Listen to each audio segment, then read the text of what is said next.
Hello and welcome back, Bacha, to NEET Physics. In this video, we'll discuss a question from NEET 2025. Question number is 12. Let's see. This question is saying to an AC power supply of 220 volt and 50 hertz हमको AC supply दे रखी है 220 volt and 50 hertz की register है जिसका resistance हमको दे रखा है capacitor है उसका रिएक्टेंस हमको दे रखा है मतलब कैपेसिटर का रेजिस्टेंस हमको दे रखा है इंडक्टर का रिएक्टेंस हमको दे रखा है मतलब ये इंडक्टर का रेजिस्टेंस है आर कनेक्टेड इन सीरीज मतलब सीरीज एलसीआर सर्किट बन गया हमारा ये the corresponding current in the circuit and the phase angle between the current and the voltage is respectively. ठीक है, ये कहना चाह रहा है द करेस्पॉन्डिंग करंट कितना करंट उसमें फ्लो करेगा जब ये पूरा सर्किट कनेक्टेड होगा and in the circuit and the phase angle between the current and the voltage respective जो नेट वोल्टेज आएगा उसमें टोटल कितना करंट फ्लो करेगा और फेज एंगल क्या रहेगा हमारा करंट और पोटेंशियल के बीच में। पोटेंशियल कौन सा? फाइनल पोटेंशियल के बीच में। ठीक है। हम्म तो मैं एक बार यहाँ पे इसका सर्किट बना देता हूँ बच्चा आपके लिए। तो इस जो सर्किट है हमको सीरीज एल से सर्किट दे रखा है। तो इसमें हमारे पास एक रेजिस्टेंस है। ठीक है, रेजिस्टेंस है उसकी वैल्यू जो है वो 20 ओम की है। This is the resistance R. ठीक है, और उसके अलावा हमारे पास एक कैपेसिटर है। कैपेसिटर का जो कैपेसिटेंस है, कैपेसिटर का जो कैपेसिटिव रिएक्टेंस है वो हमको दे रखा है 25 ओम का। 25 ओम का एक हमारे पास ये इंडक्टर है। ठीक है, इंडक्टर का जो हमारा रिएक्टेंस है इंडक्टिव रिएक्टेंस वो हमको दे रखा है 45 ओम का। ठीक है, इसके बाद में ये जो कनेक्टेड है वो एक एसी सप्लाई से कनेक्टेड है। ठीक है, it is connected with N AC supply like this way. ठीक है बच्चा। ओके, तो इसे सप्लाई है उसका जो वोल्टेज है हमको वो दे रखा है 220 वोल्ट। 220 वोल्ट एंड इसकी जो फ्रीक्वेंसी है वो हमको दे रखी है 50 हर्ट्ज। ठीक है बच्चा। ओके, मैं बच्चा आपके लिए यहाँ पे ना एक फेज डायग्राम बनाने जा रहा हूँ, पोटेंशियल का फेज डायग्राम करंट के साथ में। तो हमको पता है जो रेजिस्टेंस होता है, जो रेजिस्टेंस होता है वो करंट के साथ में सेम फेज में मूव आउट करता है बच्चा, है ना? आपको पता होनी चाहिए ये बात। मैं दो डायग्राम मुझे बनाना है यहाँ पे तो इसलिए मैं इसको थोड़ा सा छोटा कर देता हूँ जिससे कि आपके लिए थोड़ा सा इजी बन जाएगा ये समझने के लिए, मुझे बनाने के लिए इजी बन जाएगा ये। तो अगर मैं यहाँ पे पोटेंशियल ऑफ रेजिस्टिव सर्किट का ले लूँ, यहाँ पे वी नॉट ऑफ आर ले लूँ मैं यहाँ पे तो यहाँ से ही हमारा सेम फेज में हमारा करंट भी मूव आउट करेगा। हमको पता है करंट से जो हमारा इंडक्टर का पोटेंशियल होता है वो लीड करता है ना? इंडक्टर का पोटेंशियल जो होता है 90 डिग्री का फेज लीड आउट करता है। ठीक है, और जो कैपेसिटर का जो पोटेंशियल होता है वो हमारा लैग करता है। कितना लैग करता है? वो भी 90 डिग्री का फेज लैग करता है। In the same way, in the same way जैसे मैंने ये बनाया है बच्चा, इन द सेम वे अगर मैं इसी का ही रेजिस्टेंस के साथ बनाना चाहूँ तो तीनों सर्किट का रेजिस्टेंस अगर बनाना चाहूँ तो सेम वे से ही रिलेट करता है। बट केवल केवल डिफरेंस कितना आ जाएगा हमारा यहाँ पे, केवल केवल यहाँ पर डिफरेंस आ जाएगा हमारा। यहाँ पर रेजिस्टेंस की वैल्यू लिख देंगे हम लोग केवल। तो हमारा जो यहाँ पे जो है वो इंडक्टर का रिएक्टेंस आ जाएगा। यहाँ पे तुम्हारा रेजिस्टेंस काम करता है ये, और यहाँ पे हमारा कैपेसिटर का रेजिस्टेंस काम करता है। ठीक है। ओके, हमको यहाँ पे एक कंडीशन दे रखी है बच्चा, अगर तुम ध्यान से देखोगे कि जो हमारा कैपेसिटर है उसका रिएक्टेंस एंड इंडक्टर का रिएक्टेंस है, अगर मैं इन दोनों को कंपेयर करूं तो एक्सएल जो है हमारा it is greater than x. मतलब क्या है? इंडक्टर का रेजिस्टेंस जो है, इंडक्टिव रिएक्टेंस जो है वो लीड कर रहा है हमारा, ज्यादा है।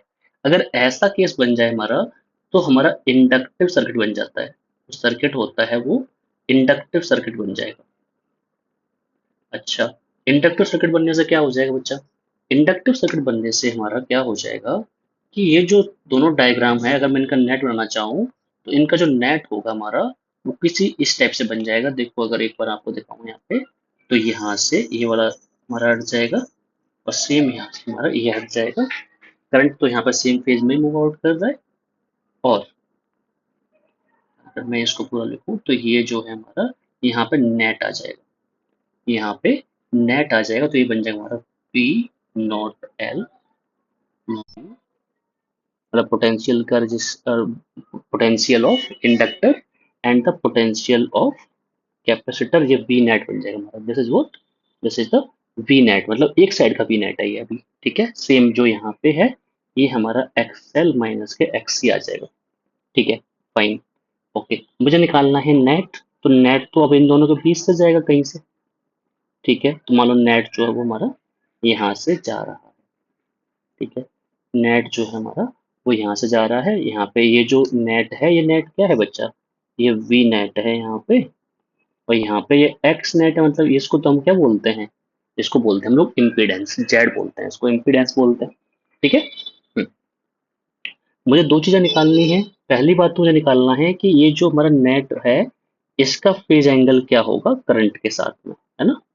करंट के साथ फेज एंगल क्या होगा, दूसरा इसकी वैल्यू क्या होगी, इसकी वैल्यू क्या होगी। मुझे दो चीजें फाइंड आउट करनी है। पोटेंशियल की वैल्यू फाइंड आउट करनी थी, देखोगे आप तो वोल्टेज और करंट के बीच का phase angle and the corresponding current in the circuit. हमें करंट की वैल्यू फाइंड आउट करनी है, कितना करंट हमारा तो उसमें मूव आउट करेगा। ठीक बात है। चलो, अब हम लोग, मैं थोड़ा सा इसको नीचे कर देता हूँ इसके, जिससे कि चीजें थोड़ी सी और विजिबिलिटी उनकी अच्छी हो जाए। ठीक है बच्चा, फाइन। जैसे सेकंड, मैं इसको इसके नीचे यहाँ पे कर देता हूँ, जिससे कि हमारा थोड़ा और क्लियर हो जाएगा डायग्राम, और हम आगे मूव आउट करते हैं इसी के साथ। ठीक है। ठीक है, पहली बात तो बच्चा हमारा ये वाला केस तो बन गया, जो सर्किट है वो इंडक्टिव सर्किट हो गया है। अगर मैं इस वाले डायग्राम को देखूं तो मुझे अगर यहाँ से वी नेट की वैल्यू निकालनी हो, ये जो वी नेट है हमारा, तो इसका वी नेट का जो स्क्वायर होगा हमारा, वो V naught of the resistance इसका स्क्वायर और plus V naught of the capacitance इसके स्क्वायर के बराबर हो जाएगा हमारा। ठीक है, बी नेट का जो होगा हमारा, जैसे सेकंड जब मैंने वी सी लिख दिया इसको पूरा यहाँ पे, ये जो है, हाँ, वी आर का स्क्वायर और प्लस के ये जो है ऊपर का परपेंडिकुलर उसका स्क्वायर करना पड़ेगा हमको। तो ये हो जाएगा हमारा V naught of the inductor minus V naught of the capacitor, इन दोनों का स्क्वायर, इन दोनों का स्क्वायर हो जाएगा। ठीक है।